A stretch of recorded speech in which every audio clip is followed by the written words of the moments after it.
자, 두 번째 세션 시작을 합시다. 자, 두 번째 세션은 지금 시작해서 3시 30분에 끝날 테니까 누구 3시 30분 지나가게 되면 누구 나 좀 말려줘요. 자, 그래서 이제 아까 그 화두가 화학적 진화를 이룰 때 가장 중요한 단계 중에 하나가 바로 그 복제가 가능한 자가 복제를 할 수 있는 물질이 요 세포막 안에 이제 포집이 돼야 된다라는 그 이론이었는데, 그러면 이제 자가 복제가 왜 중요하냐? 그래야만 이제 유전 물질로서 기능을 할 수 있을 테니까. 그래서 이제 우리는 DNA가 바로 유전 물질로 지금 작용을 하고 있는 걸 알고 있잖아요. 우리가 여기 DNA가 이렇게 있죠. DNA가 이렇게 생겼다라고 하는 아주 정확한 모델이에요. 분자 모델인데, DNA 왜 이름이 DNA냐? 풀네임을 사실 밝혀라 하면 이름이 디옥시 해서 여기 D자 디옥시라이보 뉴클레이크 애시드라고 헥산이라고 하는 뉴클레이크 애시드 DNA 요 세 개만 따가지고서 DNA라고 부르게 된 것인데, 이것은 자가 복제가 가능한 유기 고분자 물질 알고 있는 것인데, 단도직입적으로 해서 이 DNA가 우리가 유전 물질로 사용하기에 가장 이상적인 물질이에요.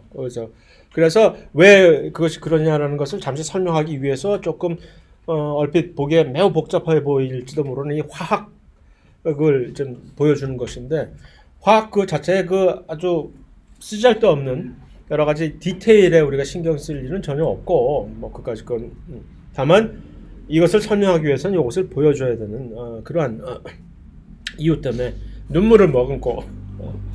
그래서 이제 RNA는 뭐냐?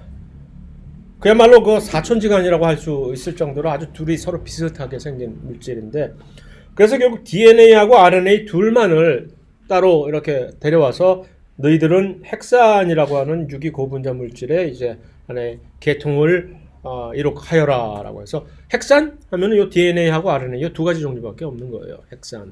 아까 얘기한 네 가지 그 생명체를 이루는데 주요 근간이 되는 네 가지 유기 고분자 물질 중에 하나가 헥산인데, DNA 또는 RNA가 헥산이 되는 거죠. 둘 다 어떤 특이성을 가지고 있냐? 긴 사슬 구조. 구슬들이 꿰어 있는 것처럼 아주 길다란 세포 안에 사람 세포 하나를 딱 떼내 가지고서 우리의 DNA를 전부 이렇게 하나로 연결시킨다고 쳤을 때, DNA를 딱 연결시켜서 쭉 일렬로 나열해 놓으면 그 길이가 얼마나 될까? 얼핏 그 길이의 실제적인 길이를 얘기해봤자 감이 안 잡힐 텐데, 좋은 비유로 이거보다 이것의 한 3분의 2 되는 사이즈의 이 백팩이 있다고 칩시다. 요 3분의 2 사이즈 되는 백팩을 세포라고 쳤을 때, 세포 크기.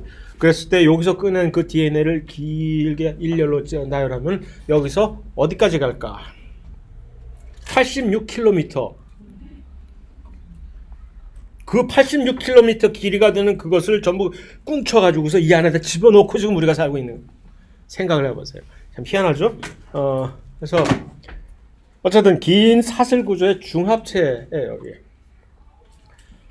자, 둘 다 이제 왼쪽의 그림이 DNA, 퉁퉁 후덕한 DNA. 오른쪽은 빼싹 마른 RNA예요. 왜 DNA는 후덕하고 RNA는 피골이 상접했지? 여기서 왜 그럴까? 그림은 모든 것을 사실은 설명해줘요. 그림을 잘 보고 있으면 왜 DNA가 후덕하고 RNA는 빼짝꼬라는지를 사실은 얘기를 할 수 있어요. 둘 다 고분자예요, 사실. 얘네들 분자수가 다 그렇지. 뭐 최영만과 나를 비교하는 거지. 최영만은 아마도 700쪽의 세포로 돼 있을 거고, 나는 아마 한 300쪽의 세포로 돼 있겠지. 글쎄요. 그림을 왜 칼라가 지금 요 뱀이 또아리를 틀고 있는 요 DNA 그림에서 왜 뱀이 두 마리가 서로 엉켜가지고 그냥 또아리를 틀고 있는 것처럼 보이는지 여기 브라운색 뱀이 여기 있죠? 그레이 회색 뱀이 여기 있죠? 이것이 각각의 서로 다른 하나의 독립적인 사슬을 그래서 DNA는 이런 식으로 이중 사슬이 서로 엉켜가지고 이렇게 또아리를 틀고 있는 형태로 우리 세포에 존재하기 때문에 퉁퉁하고 RNA는 신경질적으로 나 혼자만 살 거야 하고 혼자 원룸에서 살듯이 이렇게 혼자 사슬 하나잖아 색깔. 그래서 물론 이것은 매우 일반적인 관념이에요. 그래서 나중에 다시 이것을 강조를 해서 꼭 세상이 이렇게만 돌아가는 것이 아니다라는 것을 강조를 하겠지만 어쨌든 일반적으로 봤을 때 DNA는 이중사슬로 존재하고 RNA는 하나의 단일 사슬 가닥으로 존재하는 이 차이가 일단 근본적으로 가장 눈에 띄는 다른 점인데 둘 다 DNA가 됐든 RNA가 됐든 어떻게 DNA는 어떻게 만들어졌나라고 딱 살펴보면은 DNA는 그냥 긴 사슬이란 말이야. 그럼 그 긴 사슬을 만들려면은 어떻게 만들까? 구슬을 하나하나 한 땀 한 땀 꿰듯이 그 어떤 하나의 알갱이 구슬들을 이제 꿰야 된단 말이야. 그것을 뉴클리오티드라고 얘기한다고 얘기했죠? 뉴클리오티드. 그 단위체가 몇 가지 종류가 있느냐? 4가지 종류밖에 없어요. 4가지 종류의 뉴클리티드가 이렇게 막 무작위로 자기들이 알아서 막 무작위로 이제 구성이 이렇게 돼 있는 거야. 그것을 구조를 화학 구조를 이제 딱 보면 이렇게 돼 있다는 얘기지. 아니 이걸 봐야 되는 얘기지. 화학 구조를 그냥 참고 봐요. 이거 다 하나 외우라는 얘기는 절대 안 할 테니까. 그래서 이 뉴클리오티드 중합체라고 하는 것이 핵산 이렇게 길게 좀 이렇게 있잖아요. 그래서 긴 이 부분에 있을 때 우리가 어떤 이유에서 어떤 특별한 이유가 있는데 그 핵산 DNA가 됐든 RNA가 됐든 핵산의 이 머리 부분에 해당하는 제일 꼭대기 머리 부분을 우리는 O에다 점 찍고 O'이라고 하거든요. O' 말단이라고 얘기를 하고 맨 끝에 꼬리 부분 여기를 3말단이라고 얘기를 해요. 그래서 이런 식으로 지칭을 하면 DNA 또는 RNA 사실이 있을 때 어디가 머리고 어디가 발바닥인지를 이렇게 지칭을 서로 이미 편하게 하기 위해서 5, 3이라고 지칭을 하는데 거기에는 왜 여기를 5말단이라고 하고 왜 여기를 3말단이라고 하는지는 아주 좋은 이유가 있지 물론 그 이유를 알고자 하면은 내가 물론 얘기를 하겠지만 별로 알고 싶어하는 것 같지 않아서 그냥 넘어가겠는데 그래서 이제 그것들을 이제 딱 이렇게 현미경으로 이렇게 줌인을 한다고 하죠 영어로. 그래서 딱 하나의 단위체. 요것들이 하나하나의 단위체로 지금 반복적으로 지금 딱 볼 때 여러분들이 보기에도 어떤 단위들이 반복적으로 이렇게 나와 있는 거 보이죠? 그 반복 단위들이 하나하나가 뉴클리오티드라는 거죠. 그 뉴클리오티드를 한번 우리가 들여다보자. 어떻게 되어 있느냐? 뉴클리오티드 하나가 여기서 조금 문제가 되는 게 뉴클리오티드 하나가 아주 단순한 뉴클리오티드라고 치부해버리고 말았으면 좋겠는데 그 뉴클리오티드 하나가 사실은 또 머리가 세 달린 용이네. 그래서 세 부분으로 세 개의 독립적인 부위로 이렇게 구성이 되어 있단 말이에요. 그러니까 하나하나를 또 한번 살펴봐야 되는 이제 귀찮음이 여기서 발생을 하는 거죠. 그래서 어떤 세 가지의 부분으로 되어 있는데 도대체 뉴클리오티드가 일단은 하나가 당분. 이것을 우리가 오탄당이라고 얘기를 하는데 왜냐하면은 여러 가지 당분들은 엄청나게 많은 탄수화물들, 당분들은 그 물질을 이루는데 탄소가 몇 개 들어가 있느냐에 따라서 이런 식으로 구분을 하거든요. 탄소가 5개 있으면 오탄당이라고 얘기를 하고 예를 들어서 포도당처럼 탄소가 6개짜리들은 6탄당이라고 얘기하고 뭐 7탄당, 뭐 8탄당, 9탄당, 4탄당, 3탄당까지 내려갈 수 있어요. 그러니까 뭐 엄청나게 많은 그런 것들이니까 이 여러 가지 엄청나게 많은 오탄당들 중에 딱 특별한 어떤 하나 그 오탄당 하나 하고 그 다음에 저쪽 부분에 화학적으로 질소염기라고 하는 화학물질하고 그 다음에 우리가 본 적에 있는 그 인산기하고 이 세 가지 부분으로 되어 있어요. 그래서 하나하나 오탄당에 관해서 한번 먼저 살펴볼 것 같으면은 그 오탄당은 이름을 우리는 리보스당이라고 얘기를 해요. 라이보스라고 영어를 얘기하는데 그 리보스당은 RNA 뉴클리오타이드를 구성하는 데만 리보스당이 와요. DNA는 얘가 못 써야죠. 이 리보스 당이 DNA를 만드는 뉴클리오티드에 그러면 넌 안 해. 가. 저리 가. 딴 데 가서 놀아. 이렇게. DNA는 발음이 한국말 발음이 좀 DNA 아까 얘기한 풀네임이 디옥시라이보스 라이보 뉴클릭 애시드. 바로 이거 당이 요거다라는 것을 지칭하기 위해서 디옥시. 그러니까 리보스와 디옥시당이 리보스가 뭐가 다른지만 살펴보면 되는 거죠. 요거는 DNA를 구성하는 뉴클리오타이드. 요 둘을 차이점은 두 번째 탄소. 그러니까 요 그림을 보면 금방 알 수 있어요. 여기가 DNA를 구성하는 뉴클리오티드는 디옥시 당이고 요쪽이 RNA를 구성하는 라이보스 당이거든요. 딱 보면 둘 중에 뭐가 다르죠?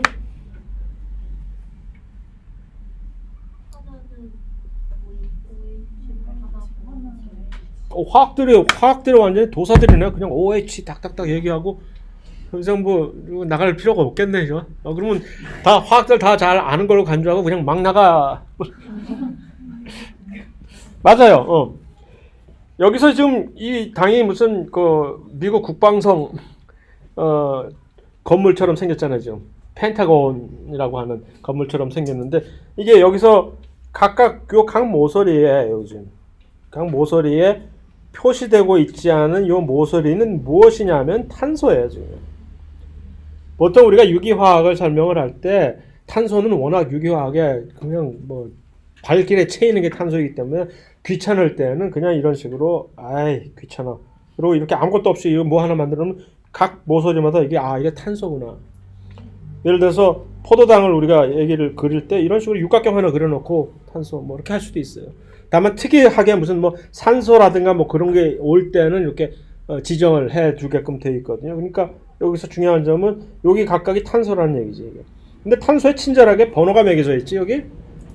1번 탄소, 2번 탄소, 3번 탄소, 4번 탄소, 5번 탄소는 어디 있지? 저 위에 있어. 그래서 이게 5탄당이라는 얘기죠. 5탄당 리보스인데 리보스와 디옥시리보스하고의 차이점은 결국 2번 탄소에 근데 이 선들은 도대체 뭐를 의미하는 걸까 여기에? 아까 좀 이런 식으로 그린다든가 또는 여기에 보면 요 탄소를 사이에 두고 탄소와 지금 OH가 이렇게 있고 요 실선 있잖아요. 요 실선을 긋는 이유는 뭘까요? 화학에. 선은 왜 긋는 거지? 무엇을 의미하고? 연결. 연결. 어떤 연결? 극성? 그러니까 이 연결이라는 얘기는 이 화학 물질들, 원소들을 연결하는 그 기장은 연결시켜주는 것을 우리는 뭐라 그러죠? 좀 더 유식한 말로 원소들끼리를 연결시켜주는 어떤 이 힘. 화학 결합이라고 얘기를 하지. 결합. 연결이나 결합이나 마찬가지인데 그 화학적으로 그것을 지칭하는 용어가 있잖아요. 그것을 화학 결합이라고 얘기를 하는. 영어로 chemical bond라고 얘기해요. bond. 화학 결합. 화학 결합 중에서는 여러 가지 종류가 있는데 지금 우리가 갑자기 도지래 화학 시간으로 그런데 그 화학 결합들 중에서 특히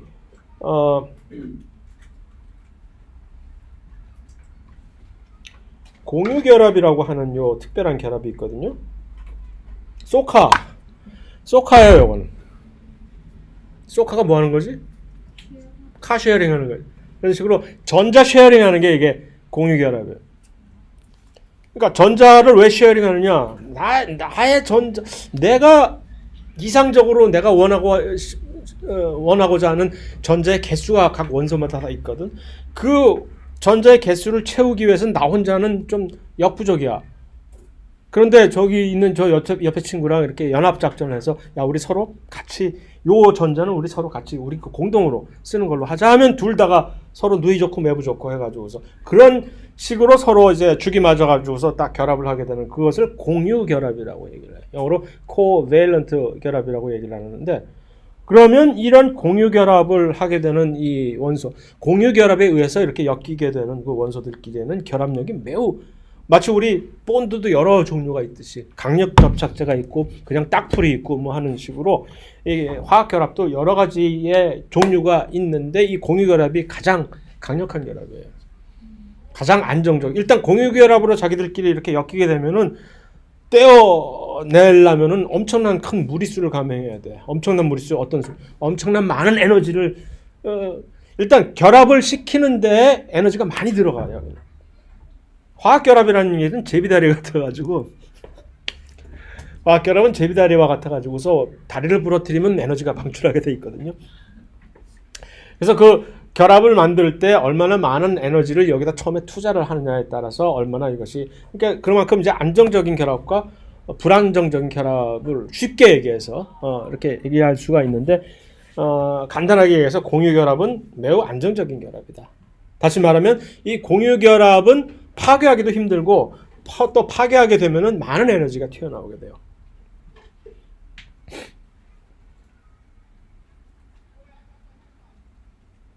그래서 그런 공유 결합들은 전부 다 이런 식으로 화학 구조식에서 실선으로 혼자 표시하게끔 되어 있어요. 이렇게. 그래서 어디서나 화학 구조를 봤는데 이런 까만 실선이 딱 나오면 얘네 둘끼리는 공유 결합으로 연결이 되어 있구나. 그 공유 결합을 기억하라는 얘기가 아니라 이렇게 되면 얘네들은 떼어내기가 좀 힘들겠구나. 얘네들을 분해시키게 되면 좀 에너지가 좀 나오겠구나.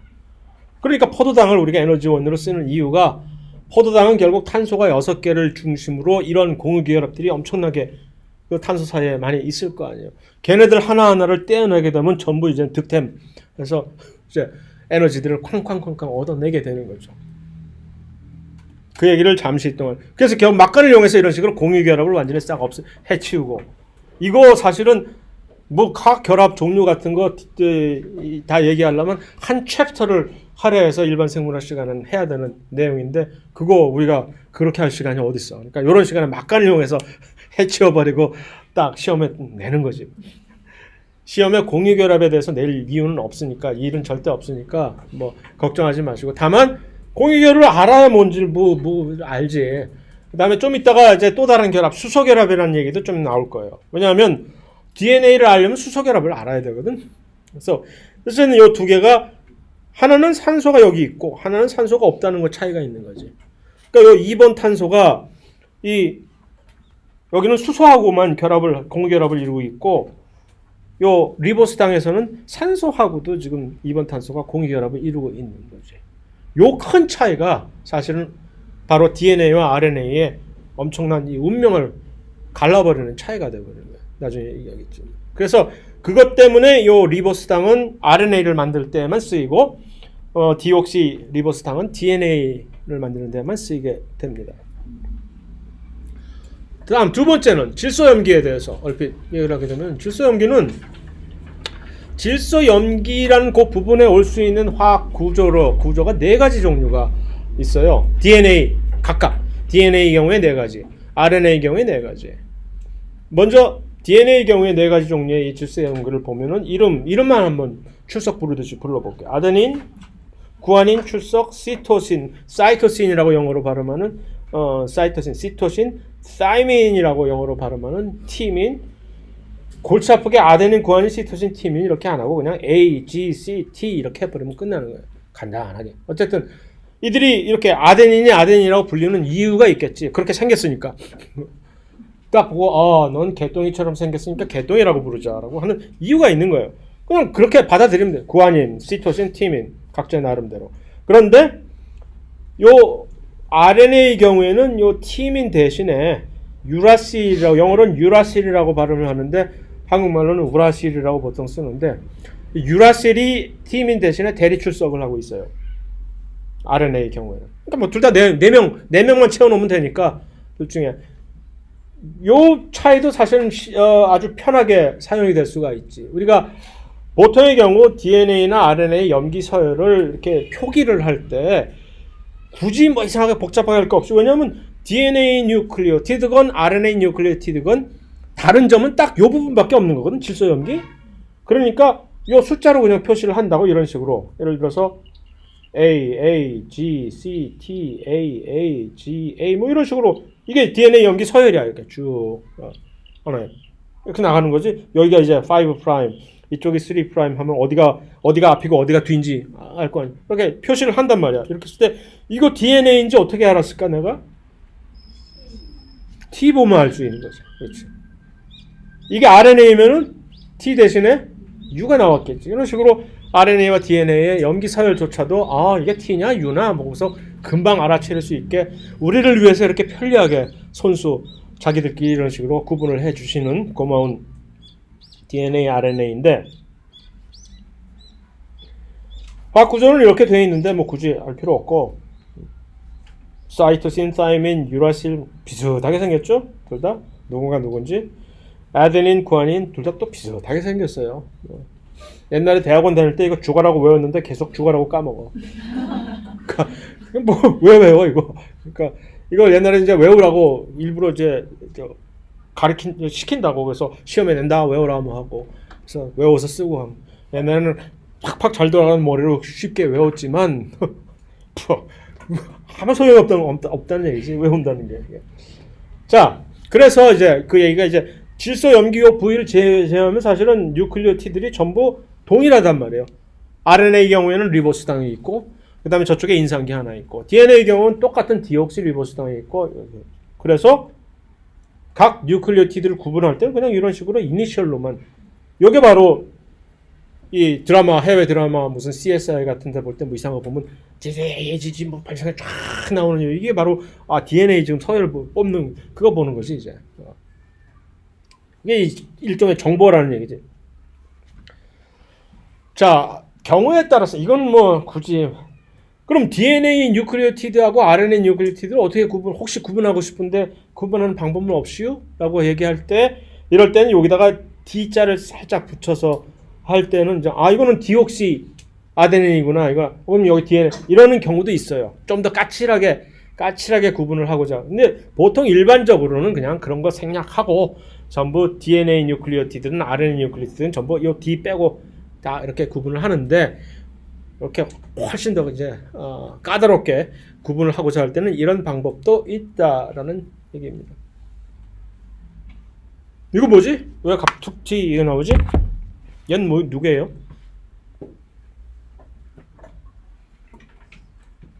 이거 한번 보여준 적이 있어서 여러분들 다시 등장하는 거예요. Remember me 하고 나온 거예요. 얘가. 응? 응? 옛날에 인사 드렸는데 전부 명함 드렸는데 어디다 갖다 놓고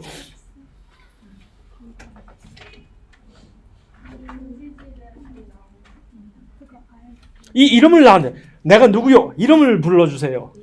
ATP, yes, ATP. ATP가 누구지? ATP가 뭐예요? 에너지, 배터리, 뭐 그런 거 아니에요? 에너지. 그럼 얘 뭐야 이거? 갑자기 ATP가 여기 왜 튀어나오지?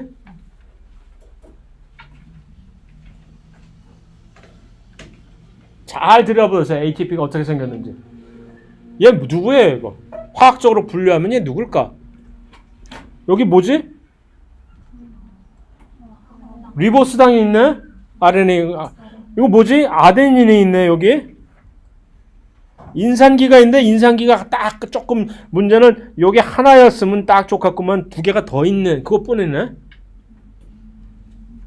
다시 말해서 ATP 우리가 알고 있는 에너지라고 알고 있는 ATP 이거 RNA를 만드는데 얘 중간에 참여할 수 있을까 없을까?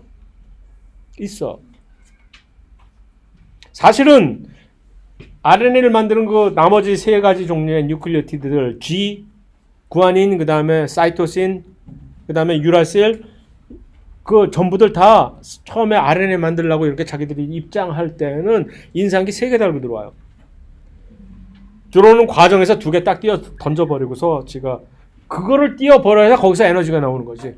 그걸 띄어버리면서 에너지 나오면 왜 이거 연결하려면 그거 동화작용 아니에요? 그 에너지 어디서 나와? 여기서 전부 객출해서 내는 거지. 그 띄어가지고서 그러니까 그 뉴클리오티드들이 전부 참여할 때는 전부 이런 식으로 ATP와 마찬가지로 전부 이렇게 3개의 인산기를 달고 그 얘기는 무슨 얘기냐면 이 ATP 4가지 종류의 그 RNA를 만드는 4가지 종류의 뉴클리오티드 줄 중에 하나야. 그러니까 ATP는 완전히 투잡되고 있는 거지. 에너지원으로도 쓰이고 RNA 만들 때 중간에 끼어 들어가기도 하고 다만 얘가 DNA에 들어갈 수 있을까? 못 들어가는 이유는 요것 때문에. 그러니까 세포 안에는 물론 요것도 있겠지. 여기에 산소가 완전히 어디 도망가 버린 디옥시 ATP 있겠지. 있어요. 얘네들은 DNA 들어갈 때 다 들어가는 거지. 그러니까 결국 좀 더 쉽게 얘기하지. 복잡하지.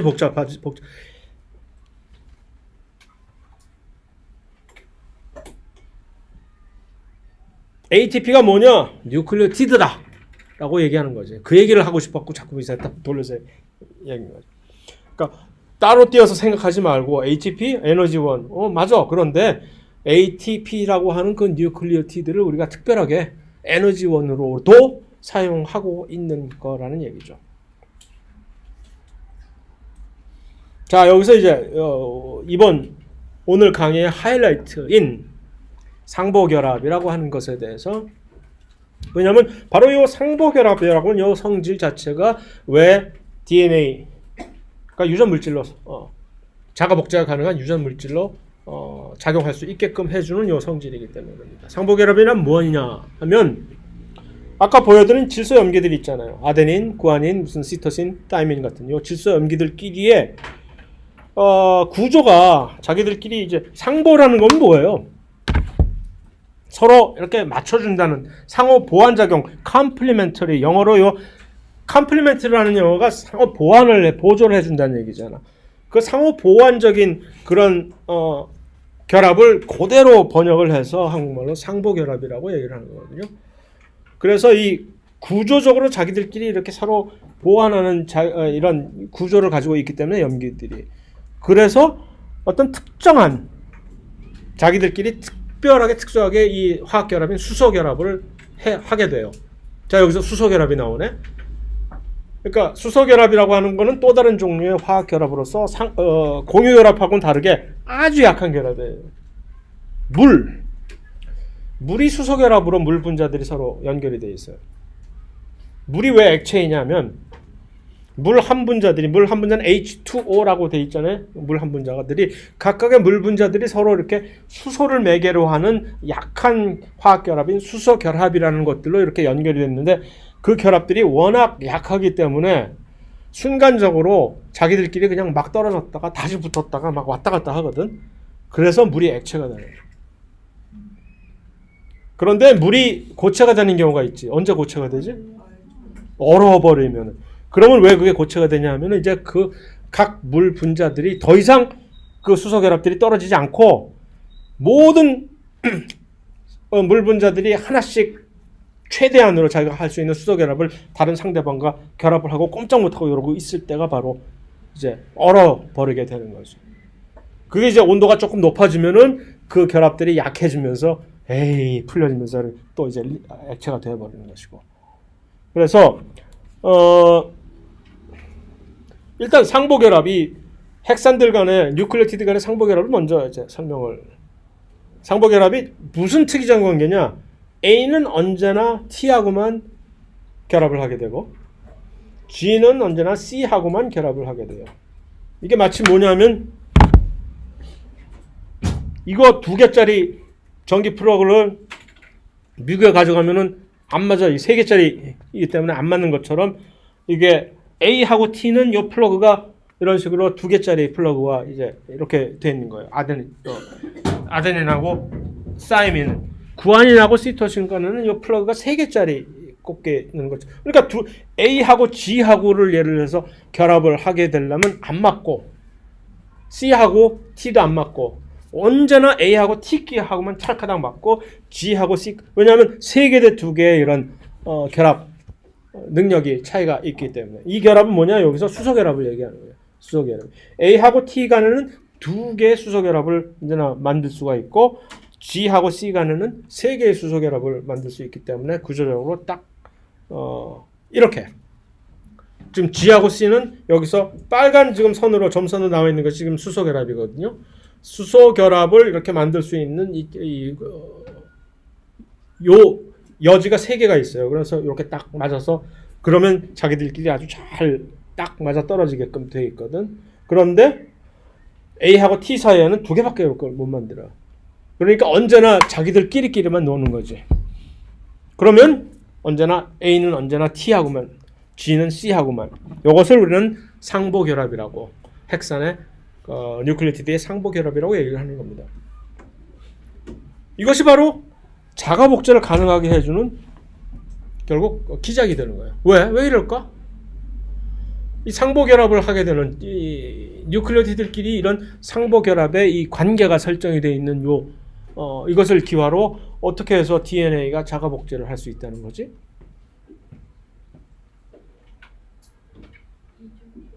응? 여러분들 화장할 때 뭐 없으면 안 되지? 거울. 화장할 때 거울 있으면 얼마나 편해. 딱 보고 내가 보니까 이렇게 화장을 하지. DNA가 복제를 하려고 하지. 마치 이것은 자기들이 상보결합이라는 것은 마치 거울 역할을 해주는 거예요. 그래서 DNA가 복제를 한다는 얘기는 어떤 식으로 하냐 하면은 지금 서로 간에 이런 연결이 일단은 임시적으로 서로 풀어지게 되는 거예요. 일단 풀어지면서 중간에 새로운 뉴클리오티드들이 와서 그냥 끼워 맞춰주면 되는 것. 마치 각각의 사슬들을 하나씩 이중사슬이잖아요. 요거를 각자 이제 복제를 할 때 이 상보결합이라는 관계 자체가 마치 거울 역할을 해주는 거죠. 그럼 새롭게 뉴클리오티드들이 와서 할 때 어디 가야 될지 우왕좌왕할 필요가 없이 여기에 맞춰서 그대로 자동적으로 상보적으로 끼워 맞춰 들어가게 되는 그 관계가 마치 이거구나, 난 이거 하면 되는구나 하는 식의 미러 이미지이기 때문에 그냥 가만히 내버려둬도 이게 여기서 말하는 자가 복제라는 얘기는 아무도 없이 저 혼자 스스로 갑자기 효소도 없이 튀어나와서 이것이 복제가 된다는 얘기가 아니라 그냥 가만히 있으면 요 각자가 주형으로 새롭게 만들어지는 이 사슬의 하나의 거울이 돼가지고서 그대로 거울 따라서 이렇게 상보결합으로 만들어주면 아주 쉽게 마치 자동적으로 되듯이 이렇게 만들어진다는 것이 바로 그 자가 복제의 의미가 되는 거죠. 이렇게. 그래서 여기까지가 이제 기존에 있는 DNA 사슬이고 여기 지금 녹색으로 리본 띠가 이게 새롭게 복제가 되는 DNA 사슬이 표현이 되는 거거든요. DNA 복제는 이런 식으로 돼요. 그러니까. 그래서 지금 복제가 이루어지는 방향은 어디냐면 이런 식으로 지금 화살표가 이렇게 그래서 계속 원래 있는 기존 사슬을 이렇게 잠깐 하고 풀어가지고서 그 사이를 틈을 타서 이렇게 새로운 DNA. 그러면 이제 다 끝나고 나면은 하나가 두 개가 돼버리는 거 아니에요. 이렇게 딱 보여줬을 때 어느 학교에선가 어떤 학생이 근데 왜 이쪽은 완전히 리본이 그대로 연결이 완전히 안 끊기는 연결인데 이쪽은 화살표가 반대 방향으로 끊기는 리본들이 이렇게 돼 있어요 라고 아주 좋은 질문을 딱 했어요. 여기에 대해서 사실 이게 사실인데 맞는 그림인데 이것을 설명해 주려면 매우 또 어려운 복잡한 그래서 원래 이렇게 돼 있어요. 그래서 복제를 할 때 이 복제 자체를 마치 눈사람처럼 생긴 큰 호소 하나가 한 번에 동시에 위쪽 사슬하고 아래쪽 사슬을 둘 다 동시에 이렇게 복제를 하고 끌고 가게끔 돼 있는데 어떤 특별한 이유 때문에 위쪽 사슬은 한 번에 쭉 복제를 할 수 있는데 중간에 가면서 이쪽 사슬은 조금씩 복제를 해놓고서 나중에 와서 이렇게 요 떨어진 부분을 이렇게 이어 놓게 되는 두 번 일을 하게끔 돼 있거든요. 이유가 있어요 거기에. 근데 어쨌든 이런 식으로 해서 이렇게 이제 복제를 하게 되면 나중에 두 개가 평 하고 튀어나오게 되는. 간단하잖아. 복제를 할 때 요 위에 있는 사슬들이 뭔지만 알면은 그냥 탁탁탁. 이게 바로 이 편리성이 어디서 우리가 DNA 같은 것을 볼 때 DNA의 염기 서열이 예를 들어서 A, G, A, C, A, T, T, C 이렇게 딱 있다고 칩시다. 우리는 DNA가 이중사슬인가를 알지만 굳이 DNA 이중사슬의 모든 염기서열을 알 필요가 없어. 둘 중에 하나만 알면 돼요. 이것만 알면 우리는 자동적으로 요 밑에 요 상보결합, 상보사슬 금방 염기서열 알 수 있잖아요. 자동적으로 튀어나오잖아요. T, T, C, T, G, T, A, A, G 이렇게 그냥 쫙 튀어나와 버리듯이 그냥 이 관계 자체가 얼마나 편리하게 복제할 때도 마찬가지가 되는 거죠. DNA 복제할 때도 효소가 위에 있는 삿을 보고 너구나 그럼 난 이거 넣으면 되겠나 하고 그냥 다다다다닥 넣고 전혀 골차 둘 필요 없이. 그런데 문제는 사실은 요거를 저 왓슨하고 크리크라고 하는 그 유명한 두 과학자가 그 1950년대 중반에 이 구조를 밝혀내 가지고서 노벨상을 받게 됐는데 그것을 발견하는 동시에 그들은 뭘 금방 깨달았냐면 야 가만히 있어도 돌연변이는 생기겠구나 라는 것을 깨닫게 되는 거죠. 그래서 이렇게 서로 간의 상보결합이 이런 식으로 이루어져 있는 관계 때문에 뉴클리티들이 돌연변이가 저절로 발생을 하고 나서 이것이 그냥 다음 세대로 거기서 끝나는 것이 아니라 그 돌연변이가 아까 돌연변이가 뭐라 그랬죠? 염기 서열이 바뀌는 게 돌연변이라고 그랬죠. 그 바뀐 염기 서열이 그대로 다음 세대에 이런 식으로 전수가 되어버리는 거지. 왜냐하면 바뀐 것을 모르고 효소는 언제 바뀌었는지 모르고 그 바뀌어진 뉴클리오티드의 상부적인 염기를 끼워 넣을 거 아니야. 거기. 그러고 나서 그는 대대손손이 계속 내려가는 건데 바뀌는 게 그렇게 아주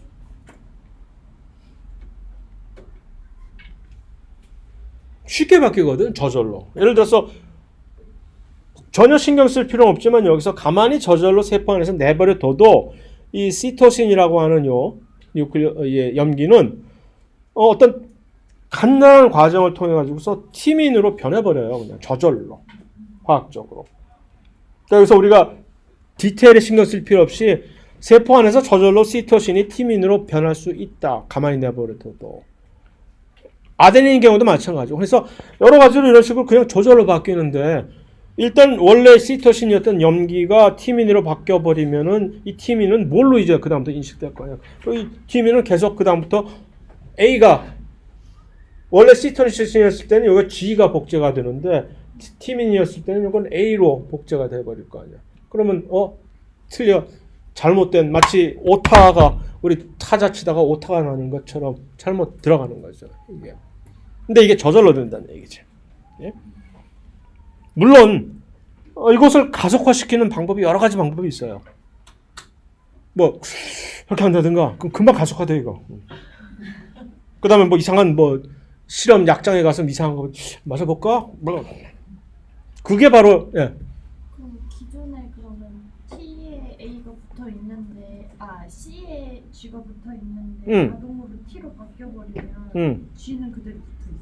원래 그 상태에서는 제대로 붙어 있죠. 원래 기존에 엄마, 부모 세대에서. 근데 문제는 이것이 복제가 됐을 때, 복제가 될 때 한쪽은 그냥 그대로 인식이 돼서 저거 정상적인데 다른 한쪽은 이 변해버린 T로 변해버린 것을 원래 오리지널로 인식하고 여기다 잘못된 것으로 잡아넣으니까 그럼 요 다음 세대 가면 이제 완전히 다른 걸로 바뀌어버리는 거지 이것이.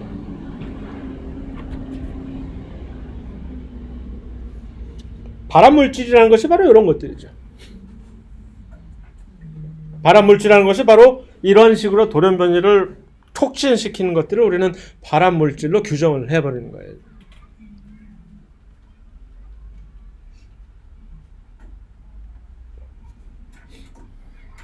그런데 발암물질이 아니라도 요것을 전담하는 효소가 있을 거 아니에요. DNA 복제. 그 이름을 우리는 DNA 중합효소라고 이름을 짓는데 이 친구가 영 신통치 않아 가지고서 마치 우리가 분명히 이거 타자 막 받아쓰기 하다 보면 분명히 오타가 나듯이 이 친구도 오타가 분명히 있어요. 그 오타를 일으키는 그 비율이 심각해. 꽤. 그러니까 DNA 복제 과정에서 매우 많은 오타가 난다는 얘기죠. 이런 식으로. 이거 그냥 그대로 내버려뒀다가는 사실은 금방 두세대 만에 돌연변이가 엄청 발생해서 막 난리가 날 거예요. 그러니까 그걸 알기 때문에 진화를 하는 과정에서 DNA 중합효소 실수를 어떻게 좀 막을까 해서 진화가 여러 그래서 마치 타자기의 변신처럼 제가 처음에 대학 입학 미국의 대학 그 유학 가서 입학을 했을 때만 해도 타자기로 전부 리포트 내고 그랬거든. 그래서 제일 처음에 필수 품목이 사야 되는 필수 품목이 타자기였어. 그래서 타자기를 사서 계속 따다닥 튀면서 이제 막 내는데 이 오타가 나면은 이건 젠장.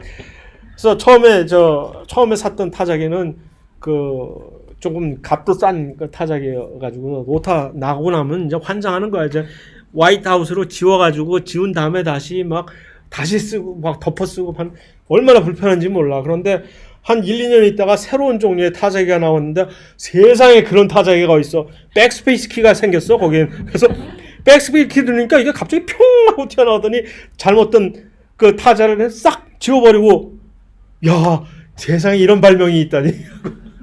바로 그런 거지. 지금은 아무것도 안 하잖아요 컴퓨터에서.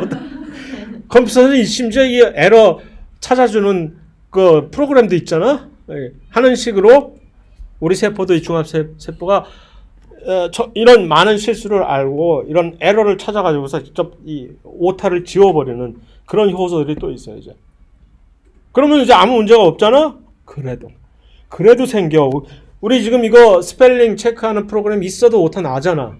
스펠링 체크 하다가 보면 그래도 그거 감지 못해내는 그런 식으로. 그래서 이 자연적으로 이런 식으로 돌연변이가 생기는 비율이 상당해요 사실은. 그것을 두려워할 것이 아니라 그 덕택에 사실은 이렇게 다른 거예요. 그러니까 이게 그런 돌연변이가 났을 때 재수 없으면 엄청나게 잘못된 돌연변이가 생겨서 못 태어나고 뭐 그렇게 되는 것이고, 그런데 돌연변이가 생겼는데 어떻게 됩니까? 희한하게 어떻게 하면 득템이 돼버렸어. 그러면 뭐 훨씬 더 새롭게 진화를 하는 거고 그렇게 되는 거예요.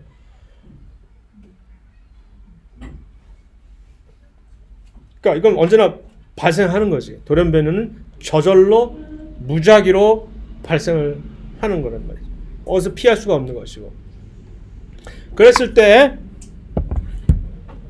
바로 여기서 우리가 DNA 염기 서열을 가지고 이 우리의 관계를 이제 유전적인 유연관, 진화적인 유연 관계를 이렇게 가늠할 수 있는 이론적인 근거가 여기서 생겨버리는 거지.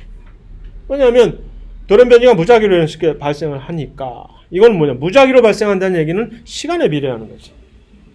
그래서 일랑성 쌍둥이가 처음에 태어났을 때, 일랑성 쌍둥이가 처음에 딱 태어났을 때는 예를 들어서 두 사람의 DNA를 비교해보면 100% 동일해야만 되는 거야. 일랑성 쌍둥이. 그런데 그 일랑성 쌍둥이가 100년이 지난 다음에는 돌연변이가 각자가 서로 나름대로 무작위로 발생을 했을 테니까, 야 우리 DNA 한번 조사해볼까? 100년 우리 오랜만에 재회했는데 기념으로 DNA 한번 조사해보자 해서 조사해보면 같지 않을 수가 있겠지. 돌연변이가 서로. 그런데 이제 10만 년 후에 그 일란성 쌍둥이를 다시 조사하면 분명히 다르겠지. 100만 년 후에는 어떨까? 엄청 다르겠지. 이게 바로 그 일란성 쌍둥이가 처음에 태어났을 때 그 순간이 바로 우리가 공통 조상에서 갈라졌던 그 순간이 되는 거지.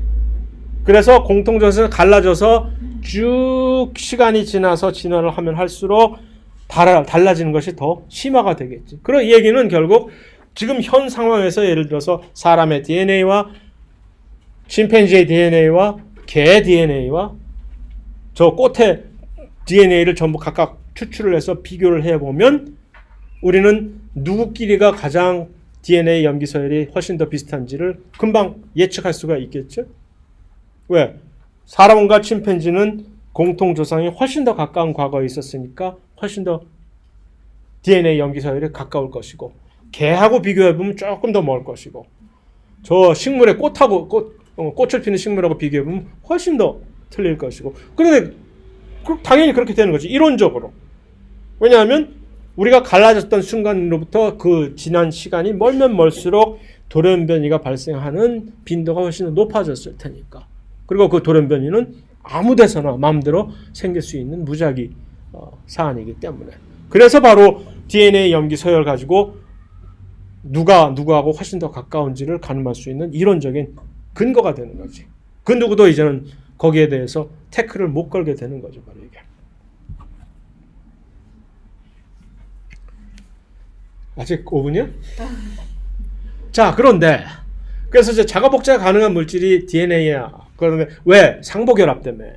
왜 DNA가 자가 복제가 가능한 유전 물질이 될 수 있느냐? DNA는 서로 염기들끼리의 상보결합으로 이중사슬을 이루고 있기 때문에 그렇다라는 얘기지. 그죠?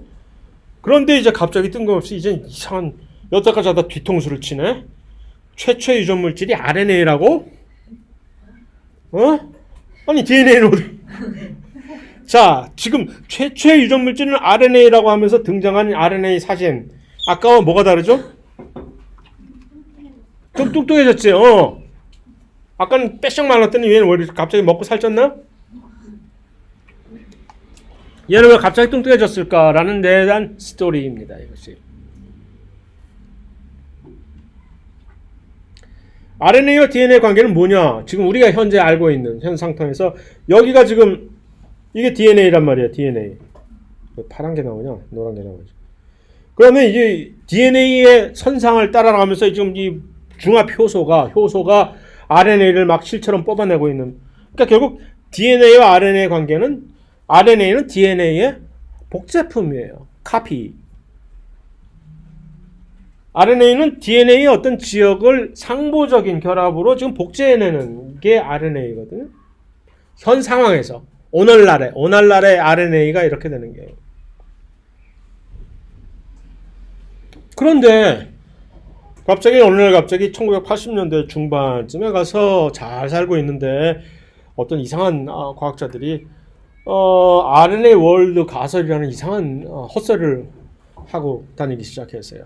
뭔 소리야? 해봤더니 태초의 세포에서는 원시세포라서 루카 같은 원시세포에서는 DNA가 아니고 RNA가 유전 물질이었다라고 갑자기 얘기를 하는 거예요. 왜? 왜 갑자기 지금 RNA 우리가 알고 있는 RNA는 DNA에 완전히 종속된 그냥 근데 얘가 뭔 소리를 하고 있는 것이야. 그런데 이제 이 그림이 여러분들 가지고 있는 이 그림을 자세히 들여다보면은 영화가 조금 골치 아프겠지만 그러면 어째서 이 사람들이 RNA 월드 가설을 이제 만들어낼 수밖에 없었는지가 이 그림에서 파악이 될 수가 있어요. 누군가가 한번 나를 대신해서 얘기를 해보죠. 사람. 왜 태초의 세포에서 지금 우리가 지금 현재 세포를 얘기하는 게 아니에요. 태초의 세포에서는 RNA가 DNA 대신에 유전 물질이었다. 근데 이 그림을 딱 보면 그래야만 되겠구나라는 것이 일단 그래야만 되겠구나라는 걸 알 수 있는 건 아니지만 일단은 좀 문제가 있네. 태초의 세포에서 DNA가 유전 물질로 작용을 하기에는 뭔가 좀 문제가 있다라는 것을 여기서 파악할 수가 있어요. 뭐지?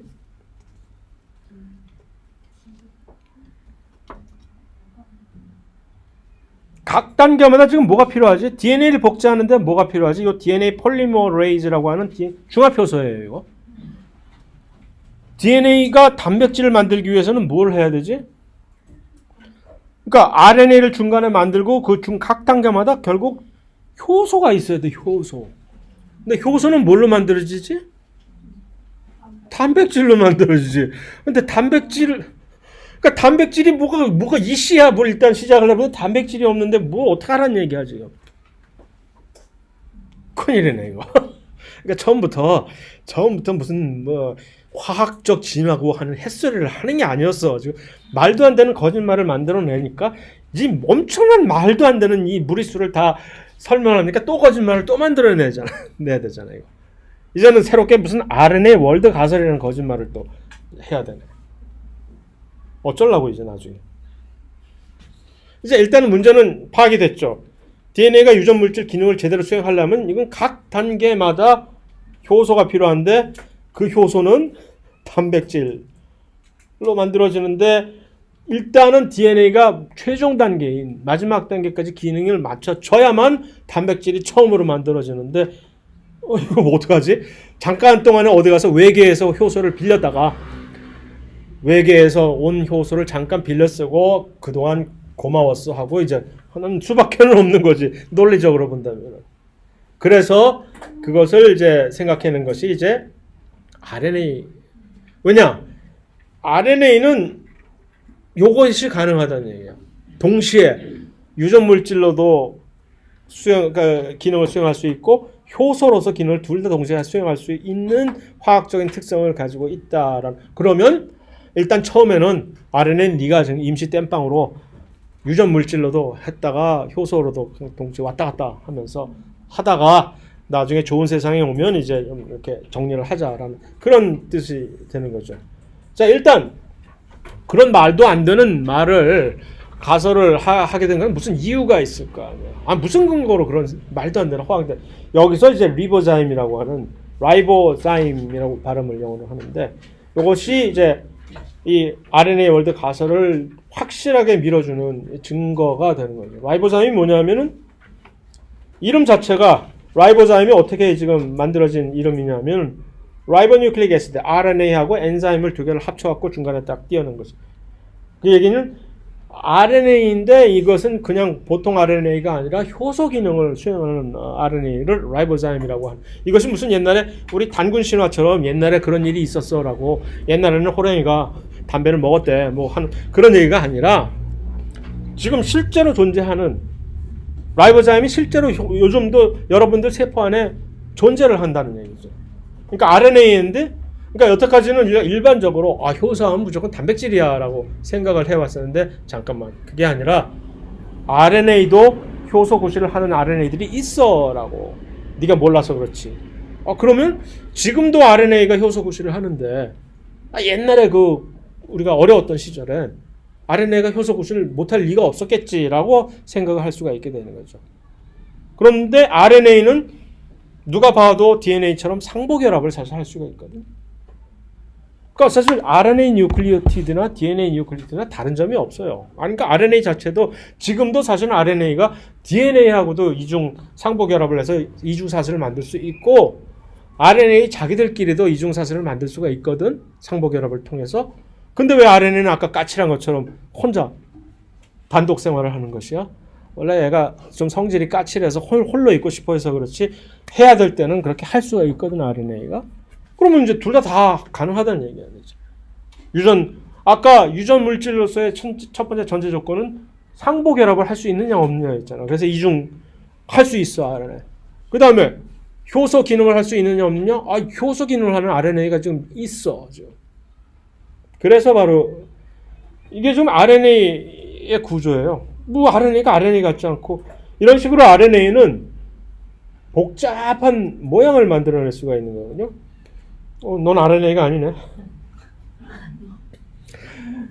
이 두 분이 시드니 알트만이라고 하고 토마스 체크라고 하는 두 분이 둘 다 살아있는 과학자들인데 이 두 사람이 거의 동시에 이 RNA 월드 가설을 만든 86년도인가 해서 노벨상을 그 후에 곧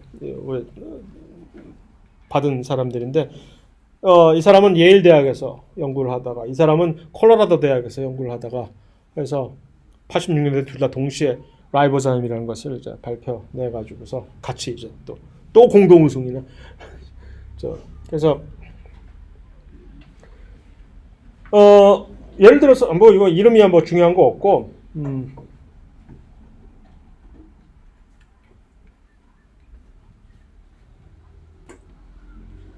왜 RNA가 효소 구실을 할 수 있느냐? RNA는 상보 결합을 하는데 좀 특이하게 다른 사슬하고 예를 들어서 DNA처럼 나하고 다른 상대방 사슬하고 이렇게 딱 상보 결합을 하면 좋은데 RNA는 그거보다는 자기 안에서 자체는 셀프 상보 결합을 하는 특성이 훨씬 더 강하거든요. 이것을 우리는 영어로는 쉽게 인트라스트랜드라고 해서 자체 내부라는 얘기죠. 인트라스트랜드 그러니까 사슬 내에서 상보 결합을 한다는 요것을 통해 가지고서 그것을 하면은 고유한 2차, 3차 구조가 생긴다라는 얘기는 뭐냐면 바로 요거예요, 요거. 자. 이게 RNA인지 DNA인지는 아까 얘기했듯이 딱 보면은 1차 구조를 보면 알 수가 있죠. 딱 보면 U가 질비하지. 여기.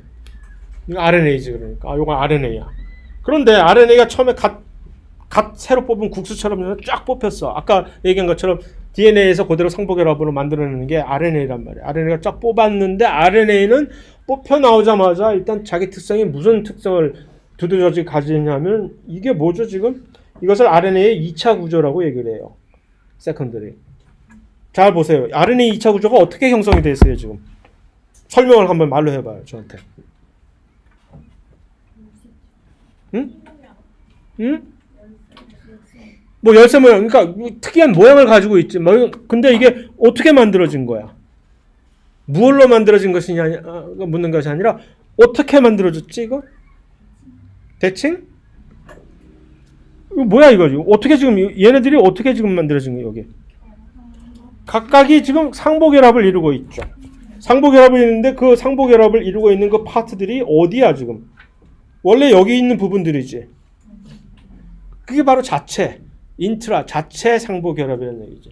예를 들어서 두 개 서로 다른 RNA가 각자가 이런 식으로 상보결합을 만드는 것이 아니라 지가 자기들끼리 그냥 막 뒤틀 몸부림을 쳐가지고서 막 붙어가지고 요게 그러면 무슨 문제가 생기느냐 하면 문제가 아니지 무슨 축복이 생기느냐 하면은 이렇게 구조가 이상한 모양이 만들어져. 생긴 대로 논다고.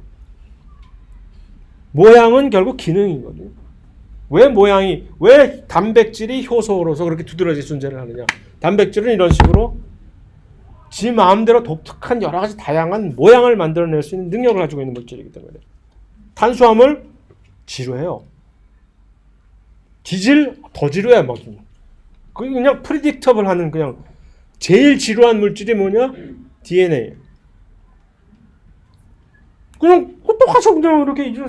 근데 이제 RNA나 단백질 같은 경우에는 단백질이 제일 고유한 아미노산의 염기 서열이 어떻게 염기가 아니라 아미노산의 서열이 어떻게 조합이 되느냐에 따라서 기기묘묘한 모양들이 만들어질 수 있기 때문에 단백질은 효소로서 어떤 특이한 모양이 만들어지면은 특이한 기능이 형성이 돼요. 근데 RNA도 그것을 따라할 수가 있다는 거지. 나름대로 이렇게 이것이 2차적인 평면적인 구조라서 그렇지 이것이 실제 상황에서는 여기서 끝나지 않지. 자기들끼리 3차원적으로 더 뒤틀려 가지고서 결국 그러니까 문제는 특이적인 구조가 생기면 특이적인 기능이 발생하게 돼서 그것이 바로 효소로서 작용할 수 있는 전제 조건이 되는 거예요. 다시 말하면 언제나 생명체 안에서 발생하는 모든 일들은 뭐 복잡한 어떤 수학 방정식 뭐 의해서 만들어지는 것이 아니라 그냥 모양이 이렇게 생기면 거기에 따라서 그 모양대로 되는 거. 이게 전형적인 효소가 어떻게 효소 기능을 하느냐에 대한 그림이거든요. 효소가 이 기질을 물고서 마치 동굴 안에 끌고 들어가서 화학 반응을 일으키는 이 부분을 효소의 활성 부위라고 얘기를 하는데 효소와 기질이 왜 이렇게 효소의 활성 부위와 기질은 언제나 이런 식으로 모양이 서로 딱 맞아 떨어지게끔 되어 있는 그런 것이 있기 때문에 단백질들이 효소로서 막 작용을 하는 겁니다. 그게 바로 이 모양의. 그래서 RNA도 보면 이런 식으로 2차 구조가 tRNA라고 하는 특별한 RNA 종류의 하나입니다. 조금 이따 설명하겠지만 이 친구들은 여기다 각자 하나씩 아미노산들을 물고 이렇게 끌고 다니는 RNA들. 운반을 하는 거예요, 얘네들은. 아미노산 하나하나들을 물고 운반하는 마치 그런 RNA들인데 만들어지자마자 이런 자기들끼리 이런 식으로 2차 구조를 만들어 버려요. 자기들끼리. 그럼 이 2차 구조는 3차원적으로 보면 이렇게 입체적으로 보면 이렇게 구조가 만들어지거든. 그래서 그런 특이한 구조를 가지고 막 기능들을 수행하고 돌아다니는 전형적인 또 하나의 RNA의 구조. 자, 그래서 아니 왜 RNA는 다른 RNA하고 이렇게 상보결합하고 또는 DNA 상보결합을 할 수 있는데 그렇게 하지 않고 지 혼자서 막 이렇게 뒤틀려 가지고 뚱뚱하게 만들고 하는 거지. 이 특히 아까 그 산소가 없는 그 리보스당의 그 산소가 없는 그 자체가 아니 산소가 있는 그 자체가 그 특이한 성질을 만들어내는 거예요. 그래서 그것 때문에 자기들끼리 그 베이스를 상보결합을 하는 것을 훨씬 더 선호를 해요. 다만 그러면 일단 거기까지 얘기하면은 뭐야 RNA가 훨씬 좋잖아. 훨씬 멀티 펑션이고 근데 왜 계속 처음에 네가 유전 물질이었다며. 뭐 쭉 가지 왜 DNA한테 자리를 뺏겼어? 저런 지루하고 못생긴 녀석한테 지금 자리를 줘가지고서 문제가 하나 생겼지. 화학적으로 매우 불안정해요, 얘는. 그러니까 이렇게 다양하게 기능을 수행할 수 있고 유전 물질로도 쓸 수 있고 정말 좋은데 다 좋은데 이 RNA는 예를 들어서 실험실에서 벤치에다가 이 25도씨 상온에다가 한 30분만 내둬도 자기들끼리 알아서 지들이 스스로 끊어버리고 난리가 나버려요. 화학적으로 불안정하기 때문에. 유전 물질로서는 제일 치명적인 특성이지. 유전 물질은 안정적으로 대대손손의 이것을 아무 부담 없이 물려줘야 되는 그런 성질인데 이게 바로 옥의 티네. 엄청난 큰 티네. 그래서 그러면 당연히 진화를 하다 보면은 당연히 훨씬 더 안정적인 이런 유전 물질로서의 제공을 할 수 있는 어떤 인자가 얘네들을 제치고 이제부터 내가 하겠지. 그래서 대질이라고. 이게 바로 구조인데 화학 구조 굳이 알 필요 없지만 불안정하다니 그게 무슨 소리야 하고 했을 때 바로 이 여기 있는 산소 존재가 엄청나게 걸기적거리는 존재라는 거죠. 이 산소가 여기를 공격을 자꾸 해버리는 거예요. 여기를 공격하면 이걸 끊어버리게 돼요. 그럼 여기가 또 끊어버리고 이 긴 사슬이 중간중간에 짤딱짤딱 이렇게 잘리게 되는 그런 기회가 되는 거죠. 그래서 훨씬 더 안정적인 DNA가 좀 대신하게 된 것으로 추측이 될 수가 있겠죠. 그래서 오늘날은 결국 그러니까 RNA의 역할은 옛날에 그 황금 시절은 다 갔고 유전 정보가 DNA는 유전 정보고 이제 그럼 이제 DNA가 유전 정보로서 쓰임새는 결국 어떠한 종류의 단백질을 만들어라 하고 하는 그 정보를 제공해 주는 거예요. 그래서 그 정보를 중간에서 전달해 주는 매개자 역할을 수행을 하는 것으로 전락을 해 버린 거죠, 이게.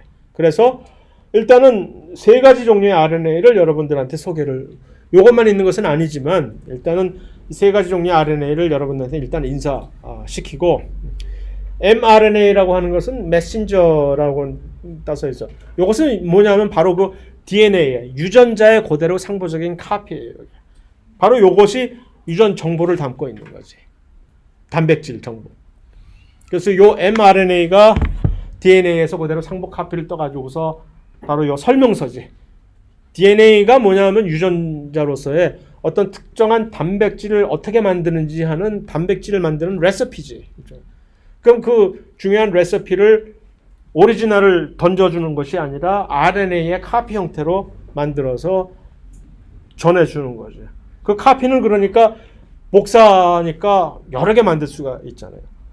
고유한 유전자 하나를 가지고서 이 RNA, mRNA 카피로 예를 들어서 이쪽에 내가 헤모글로빈 유전자가 있다. 헤모글로빈 단백질을 만들고 싶어. 그러면 mRNA로 카피 떠. 한 1000장만 떠. 그래서 1000장 카피 떠가지고 세포에 뿌리는 거지. 야, 얘다 하나씩 가져라. 오케이? 그 다음에 rRNA는 리보솜만. 리보솜이 뭐냐 하면은 아마 들어는 봤을 거예요. 리보솜이 뭔지. 이렇게 생겼어요. 아니 얘는 눈사람 아니야. 비슷하게 생겼어. 눈사람처럼. 근데 리보솜이 여기다가 메신저 RNA 리보솜이 이렇게 이걸 물고 갈 수가 있어요. 이렇게 중간에. 그러면서 이 메신저 RNA를 읽어 나갈 수가 있어요. 리보솜이. 읽어가지고서 해독을 할 수 있는 거지. 여기에 정보가 담겨 있잖아. 각각을 어떤 아미노산을 여기다 갖다 끼우라는 정보구나 하고 내가 읽어 나갈 수가 있는 이 리보솜을 만드는 데 필요한 RNA. 이 리보솜은 마치 주먹밥처럼 큰 주먹밥 2개를 얹어 놓은 것처럼 여러 가지 종류의 RNA와 단백질들이 마구 뭉쳐가지고서 만들어진 게 리보솜이거든요. 거기를 만들려면 요 리보솜 RNA가 필수적으로 들어가야 되는 거죠.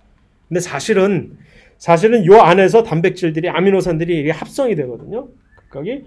근데 이 각각의 아미노산을 2개를 공유 결합으로 이렇게 연결을 시키는 그 효소가 누군지 당연히 여기 단백질들이 많으니까 그 중에 하나가 그 효소인 줄 알았는데 최근에 보니까 이 중에 이 중에 있는 RNA가 리보솜 RNA가 바로 그 효소였다는 거예요.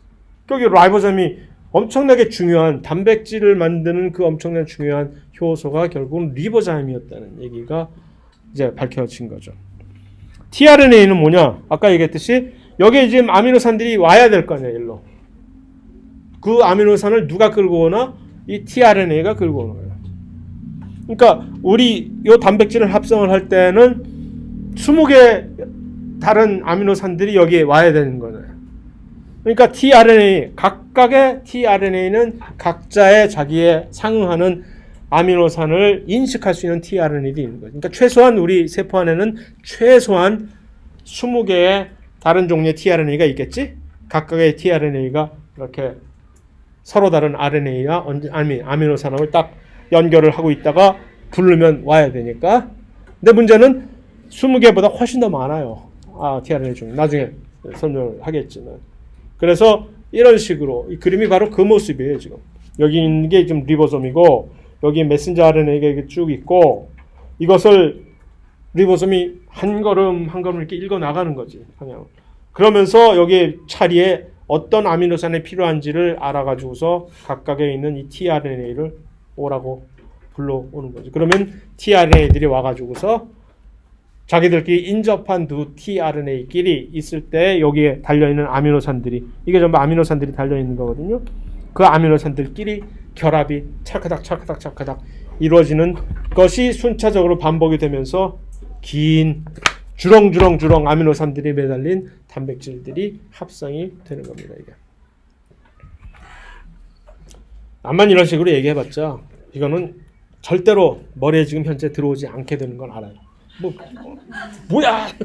하지만 나는 얘기를 안 할 수는 없는 것이고 여기서 이게 이렇게 만들어진다라고 언젠가 세월이 지나다 보면 그게 칵 하고 알게 됩니다.